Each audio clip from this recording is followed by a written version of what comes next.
pré-laboratoire portant sur la chaleur molaire de dissolution en chimie de 5e secondaire. Le but, calculer la chaleur molaire de dissolution du nitrate d'ammonium.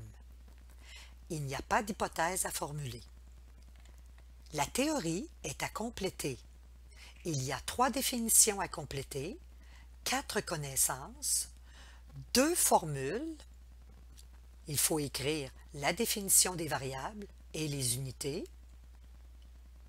Dans les valeurs théoriques constantes, on a à compléter la masse molaire du nitrate d'ammonium. Dans le protocole, il n'y a pas de schéma.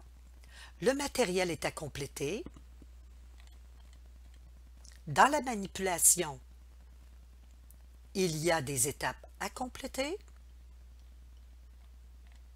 Le tableau de résultats à compléter, à faire les calculs, l'analyse et la conclusion. Début des manipulations.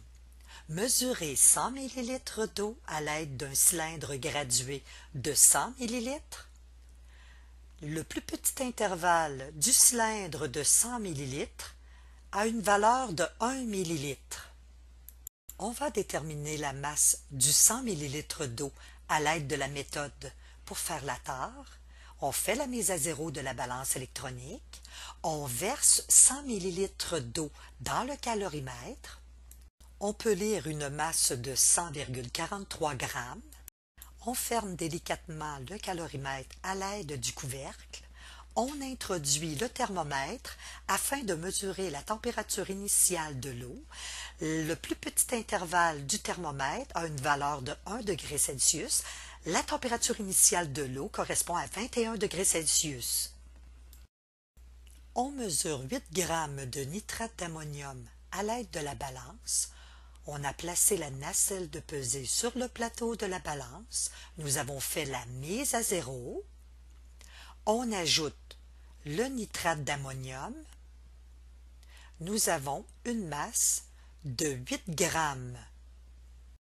On prend soin de fermer rapidement le pot qui contient le nitrate d'ammonium, car le nitrate d'ammonium est sensible à l'humidité. On introduit le 8 g de nitrate d'ammonium à l'intérieur de l'eau contenue dans le calorimètre. On s'assure de mettre la totalité du nitrate d'ammonium. On ferme le calorimètre avec le couvercle. Délicatement, on introduit le thermomètre dans le trou. Nous allons agiter pour dissoudre complètement le nitrate d'ammonium. Une fois que le nitrate d'ammonium est complètement dissous, on note la température finale. Elle correspond à 15 degrés Celsius. Vous avez maintenant toutes les valeurs pour calculer la chaleur molaire de dissolution.